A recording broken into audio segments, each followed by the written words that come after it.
In the anime community of debating, we have had many anime debates using anime characters like Goku, Saitama, Naruto, and the list goes on.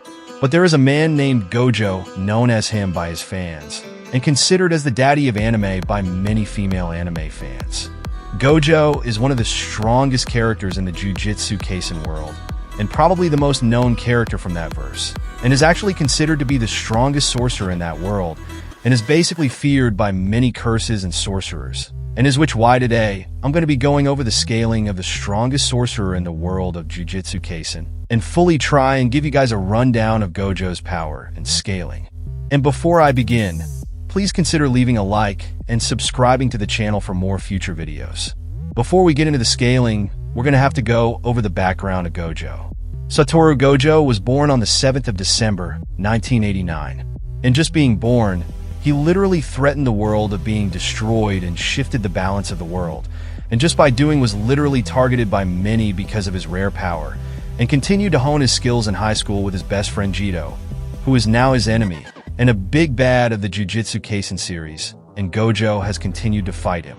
Gojo has had battles where he even once almost experienced death, but then woke up as a zombie, and able to use his 6 eyes and Limitless to win. Now, most of you don't know how the 6 eyes and Limitless work, and I'm gonna try and give you guys a good explanation starting with the Limitless. The Limitless is basically his main ability in which he inherited from being born and to being the heir of the Gojo clan. And in simple terms, the Limitless ability is the ability to naturally bring infinity into reality, and this allows the user manipulate space at will. And his main ability is basically called Infinity. And what it does is surrounds his entire body with a thin layer of infinity. And this is somehow misunderstood by many fans. And it basically means when he is attacked, Gojo has a space barrier on him. And when one tries to punch Gojo, they basically keep punching endless space. It's like trying to go the end of a universe, but you just keep going and not ever reaching your destination. And it's basically endless.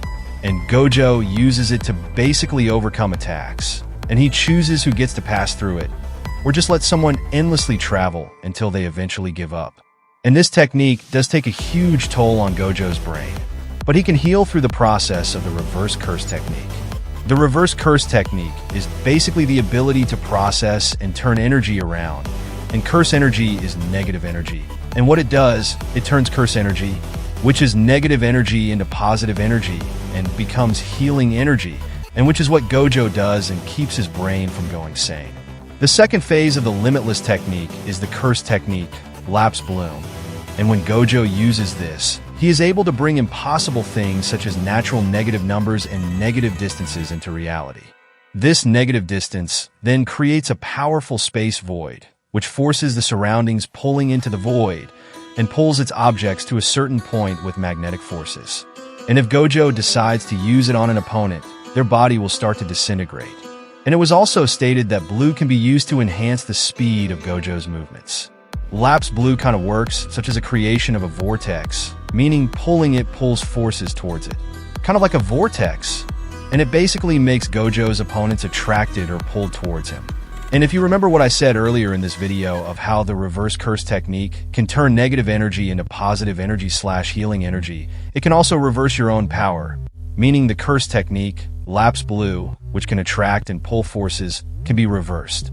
And by doing this, Gojo creates the reverse technique, Red, which is the exact opposite of blue. And what Red does is it generates the power to repel and pull anything that comes into contact with it. Think of it as like the almighty push that Pain from Naruto used in Naruto to destroy the Hidden Leaf. And it's even stated the technique outputs at least twice as much of the energy as the curse technique Lapse. Now Gojo, being as strong as he is, Gojo is able to use both of them at the same time. And by doing this, he was able to create Hollow Purple. And this technique is the fusion of Reverse Technique Blue and Reverse Technique Red. And what it's consisted of is motion and reversal, and is born by the colliding of both infinites, and they produce is an imaginary mass that rushes forth and destroys anything within its pathway. And basically the combination of both infinites, meaning blue, the ability to attract, and red, the ability to repel, You get hollow, which literally obliterates anything within its matter and forces within its path, and is basically Gojo's strongest attack. Now for last, but not least, it's finally time to talk about the domain expansion. Now, domain expansion is basically when sorcerers or curses create their own kind of bubble or world, kind of like, think of it as Bleach, like how Bankai works, and in their domain, they're basically in control, and in Gojo's case, he creates his domain and fills it with infinity. And when Gojo has an enemy inside his domain, his enemy is standing still because they basically paralyzed because their brain is feeding in endless and infinite amounts of information which can cause brain damage and kill their brain and themselves. And what this means is if an enemy gets caught up in Gojo's domain expansion, the fight is basically over, but there was man who might have escaped it. But that's a topic for another day. I guess this is the scaling and power of Gojo and what his powers are and how strong he is. And if you have thoughts on this, leave your comments down below, and I'll see you next time.